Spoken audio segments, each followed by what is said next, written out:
Good morning বন্ধুরা। সকালটা শুরু হয় এই পুচকিটাকে দিয়ে। আমার যখনই আমি গেটে তালা খুলি দেখি আমার গেটের সামনে দাঁড়িয়ে আছে। চলো চলো চলো চলো চলো,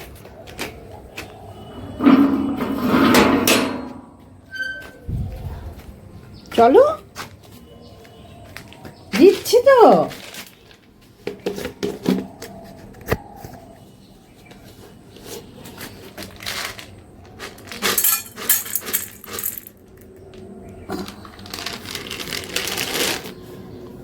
সিঁড়িতেই রাখা থাকে এদের খাবার, আরেকটা আসে, আজকে দেখছি একটাই আছে। খাও খাও খাও, গুড গার্ল। আজ বহুদিন বাদে আবার আমি আমার আনমনা ব্লগ নিয়ে আপনাদের সামনে চলে এসেছি। আশা করি সবাই ভালো আছেন। আজকে একটা বিশেষ দিন, সেই জন্য আপনাদের সাথে আমার মনে হলো শেয়ার না করে থাকা উচিত নয়।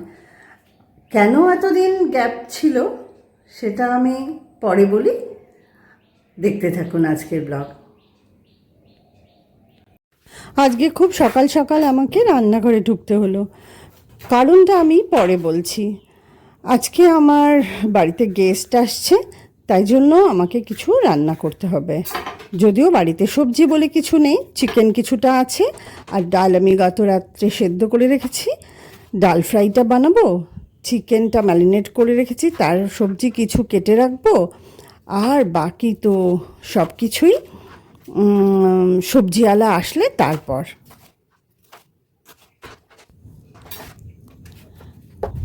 কাল রাত্রে যতগুলো পেঁয়াজ ছিল সব কটা পেঁয়াজ খোসা ছাড়িয়ে হাফ করে রেখেছি, যাতে আজকে সকালে তাড়াতাড়ি আমি পেঁয়াজগুলো কেটে নিতে পারি। আমার এই ছুরিটা কিন্তু ভীষণ ধার।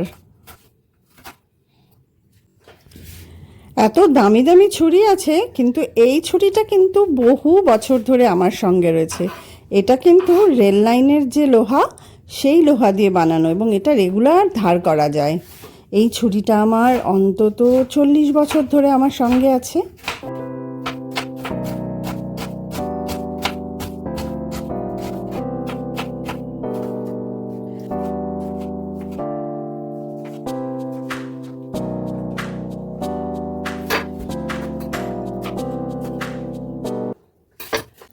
কাল রাতে চিকেনটাকে ম্যারিনেট করে রেখে দিয়েছি, আর এই চিকেনের জন্য সবজিটা কাটলাম। কালকে রাত্রিগুলো সব রেডি করে রাখছিলাম।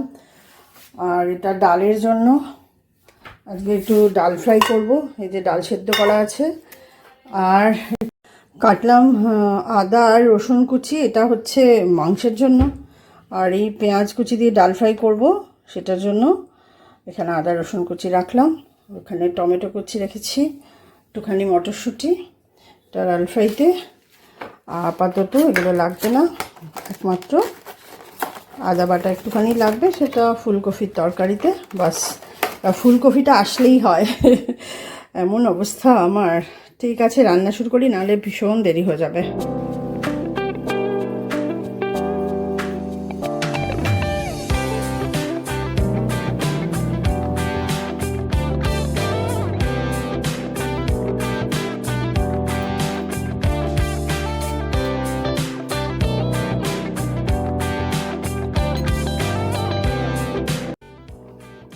মৌরি, পাঁচফোড়ন, একটু জোয়ান, তেজপাতা, শুকনো লঙ্কা, এই হলো ডালের ফোড়ন। দিলাম হচ্ছে ঘি। তাতে রেখে দেওয়া ফোড়নটা দেওয়ার পরে প্রথমে দিতে হবে আদা কুচি আর রসুন কুচি, তারপরে দেবো পেঁয়াজ কুচি, এবং তারপরে নুন দিয়ে একটু পেঁয়াজটা ভালো করে নরম করে নিয়ে তাতে দিলাম মটরশুঁটি এবং টমেটো, তারপরে ডালটা দিয়ে ডালটা আমি রেডি করে নিলাম।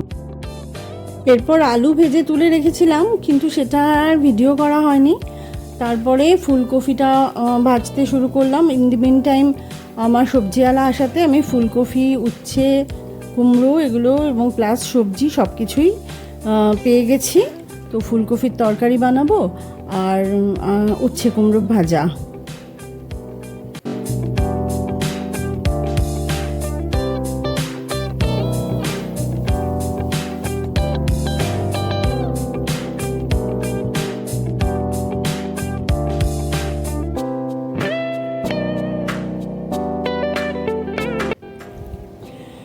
ফুলকপিতে একদম শেষে একটু আদার রস দিলাম আর ধনেপাতা কুচি দিয়ে নাড়াচাড়া করে ফুলকপিটা নামিয়ে নিলাম। এই সবজিটা খুব ভালো, আমার তো খুব পছন্দের এবং আমি যতজনকে খাইয়েছি সকলেই ভালোই বলেছে। এখন জানি না এত তাড়াতাড়ি করে রান্না করছি আমি যে জানি না কি যে টেস্ট হচ্ছে ভগবানই জানে। তা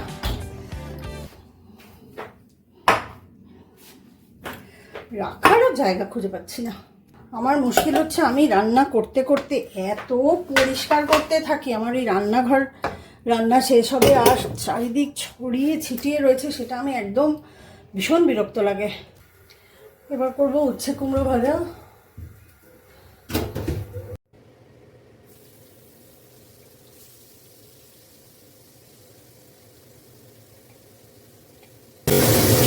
আমি জানি না এই বাড়িটাকে আপনাদের কখনো দেখিয়েছি কিনা, এটার একটা গল্প আছে, পরে শেয়ার করছি।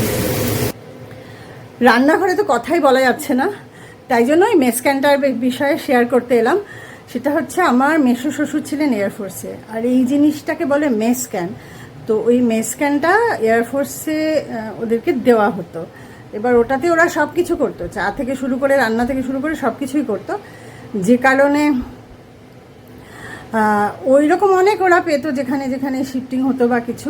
তো মাসি শাশুড়ি আমার শাশুড়ি মাকে এটা দিয়েছিলেন, তো সেখানে দুটো দিয়েছিলেন, আমার কাছে একটা রয়েছে। ওটার একটা হ্যান্ডেল ছিল, হ্যান্ডেলটা খুলে গেছে, বেশ মজার হ্যান্ডেলটা, এরকম দেখানোর মতো একটা হ্যান্ডেল ছিল। তো ওটা আমি খুব ইউজ করি। অনেক ট্যাবড়ানো তোবড়ানো পুরনো হয়ে যাওয়া বাসন আমি ডিসকার্ড করে দিয়েছি ঠিকই, কিন্তু এইটা আর করতে পারিনি, জানি না কেন, এটা রয়ে গেছে। কড়াইটাকে একটু হেলিয়ে হাতা দিয়ে রেখে দিই, তাতে কি হয় একদিকে তেলটা চলে আসে, কারণ কুমড়োতে তো ভীষণ তেল লাগে, তেলটা টেনে নেয়, তারপর আবার তেলটা ছেড়েও দেয়, সেজন্য। উচ্ছেটাতে সামান্য হলুদ দিয়ে আমি কিন্তু উচ্ছেটা বেশিরভাগ সময়তে জল ছিটিয়ে ভাজি, ঢাকা দিয়ে দিয়ে, কারণ আমি খুব কম তেলে এই উচ্ছে কুমড়োটা ভাজি, তো সেই জন্যে উচ্ছে কুমড়োটা এইভাবে ভাজলাম। ইন্ডাকশানে বসিয়ে দিচ্ছি ভাত, মানে ভাত নয়, জল ফুটতে বসিয়েছি। চালটা ভিজিয়ে রেখেছি, ভুলে গেছিলাম চাল ভাতের কথা, অভ্যেস না থাকলে যা হয়। আর চালও খুঁজে পাচ্ছিলাম না, বেশ কিছুক্ষণ সময় গেল চাল খুঁজতে। এনিওয়ে, তো পেয়েছি সব কিছুই, দেখা যাক।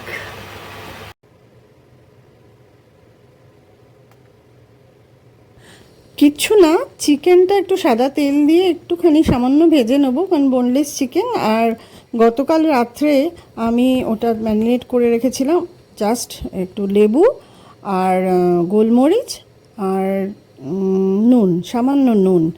তো এই ভাজাটা একটুখানি এপিট ওপিট করে একটু ভেজে নেব, তারপরেই এটা তুলে রাখবো। আর আজকে সকালে একটু ওর মধ্যে অ্যাড করেছিলাম একটু আদা বাটা, তো আদা বাটাটা দিয়ে একটু ভালো করে মাখিয়ে একটু কর্নফ্লাওয়ার ছড়িয়ে ভেজেছি, যাতে না স্টিক করে যায়।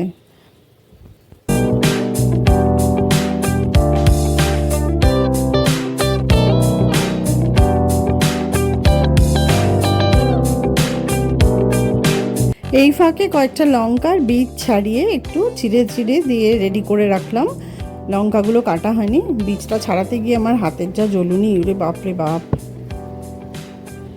এবারে ওই তেলের মধ্যে একটুখানি গোলমরিচ থেতো করে নিয়ে, গোলমরিচ একটু, আর ওই কুচিয়ে রাখা আদা, কুচিয়ে রাখা রসুন, লঙ্কা, এগুলো সব কিছু দিয়ে দিলাম, একটুখানি ফ্রাই করে নিয়ে তার মধ্যে একটা দিলাম তেজপাতা। এরপর অল্প অল্প কিছুক্ষণ করে করে প্রথমে পেঁয়াজ, তারপরে স্লাইস করা গাজর, তারপরে ক্যাপসিকাম, লাস্টে টমেটো দিয়ে একটু সটে করে নিলাম। মিনিট 2-3 মতো একটু ভাজতে হলো, ব্যাস। তার মধ্যে নুন দিলাম, আর দিলাম হচ্ছে একটু ভিনিগার, প্রায় 2 চামচ মতো ভিনিগার।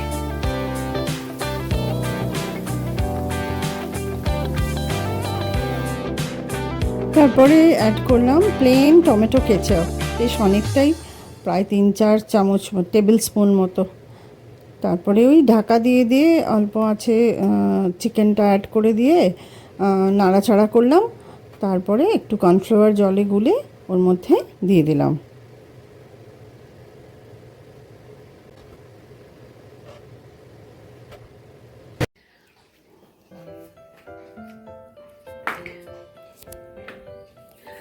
আমার ঘরটা এতটাই স্যাচুরেটেড, কোনো ফার্নিচার সরিয়ে যে একটু এদিক ওদিক করবো সেটা কোনো উপায় থাকে না।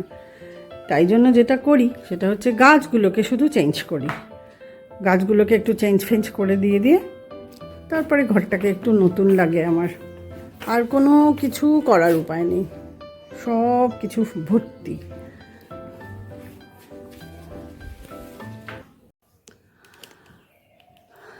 আজ অনেক দিন পরে আপনাদের সাথে মুখোমুখি হলাম। এর মাঝে আমার পাম্মু চলে গেছে, এর মাঝে আমার একমাত্র দাদা, সেও চলে গেলেন। যদিও দাদা খুবই ভুগছিলেন বহু দিন ধরে, কিন্তু দাদার চলে যাওয়াটা না খুবই কষ্টের আমাদের। আর পাম্মির চলে যাওয়াটাও মেনে নেওয়া আমার পক্ষে খুবই কষ্টের, এখনও আমি সামলে উঠতে পারিনি। এনিওয়ে, তো আমি ভিডিও অনেক করেছি, এটা নয় যে ভিডিও করছিলাম না, ভিডিও করছিলাম, কিন্তু সেগুলো নিয়ে বসে যে একটা ব্লগ তৈরি করব, এডিট করব, ভয়েস ওভার দেব, এসব আর করতে ইচ্ছে করছিল না। কিন্তু যাই হোক, মনকে বুঝিয়ে জোর করে আজকে একটা ব্লগ রেডি করব ভাবছি। আর আজকের কারণটা হচ্ছে আমার বহু পুরনো এক বান্ধবী আসছে আমার বাড়িতে, সেই কারণে আমি ভাবলাম এই আনন্দটা আপনাদের সাথে শেয়ার না করা উচিত হবে না। তো তাই জন্য আমার বান্ধবীর সাথে আমার প্রায় 40 বছর পরে দেখা হবে। ওর সাথে আমার কথা হয়, 2-3 বছর হলো ওর সাথে আমার যোগাযোগ হয়েছে। ওর জীবনেও অনেক মানে আঘাত এসেছে, ওর হাজব্যান্ড চলে গেছে, মা চলে গেলেন পরপর। যাই হোক, ও সামলাতে পারছে না, ও আর ওর বোন আমার বাড়িতে আজকে আসছে। কেন আসছে সেটা পরে জানাবো। তো আপাতত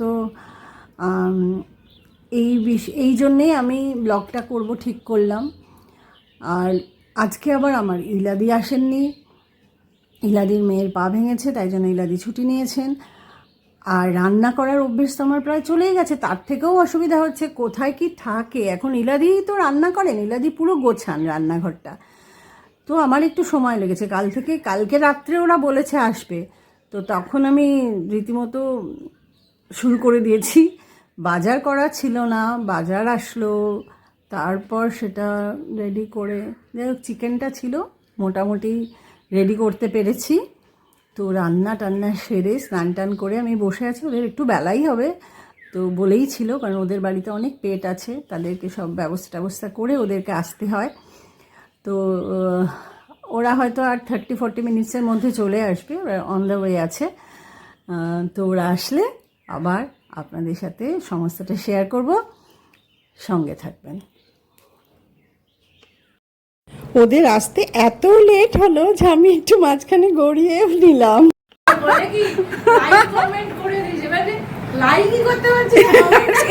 অনেক বেলায় এসছে না, এখন খেতে বসেছে, আমার খাওয়া হয়ে গেছে। বাজে কটা দেখুন, 4:15।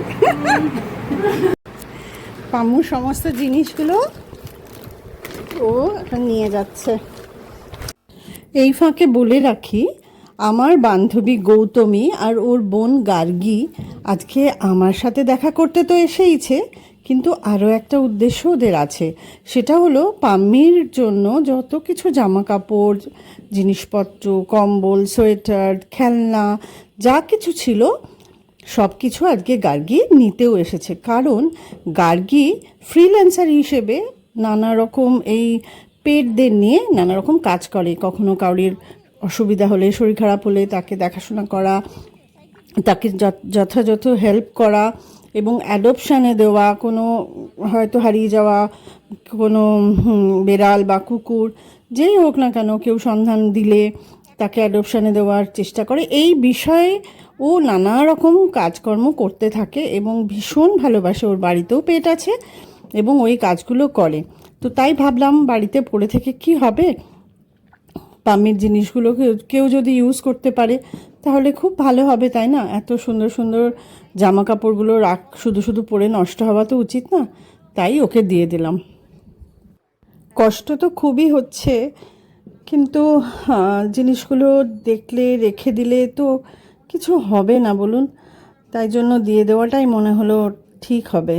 এই আমার বান্ধবী গৌতমী আর এই আমার বান্ধবীর বোন গার্গী, আমরা তিনজন একদম সেলফি তোলা কিছুই করা হয়নি। যখন ওরা চলে যাচ্ছে তখন আলটিমেটলি আমার মনে পড়লো যে এই আমাদের ছবিগুলো একটু তুলি। এইভাবে আমরা ছবি তুলে আড্ডা মেরে মেরেই শেষ হয়ে গেলাম আমরা। আমার পরিচিত টোটোকে আমি বাড়ির দরজায় ডেকে নিয়েছিলাম, ওদের হাতে অনেকগুলো ব্যাগ ছিল। হ্যাঁ, নৈহাটি ট্রেন ধরবি, নৈহাটিতে ধরে তারপরে তোরা বুঝবি কোন ট্রেনে যাবি আমি জানি না, কিন্তু কাটবি টিকিট একদম পুরোটাই। টাটা।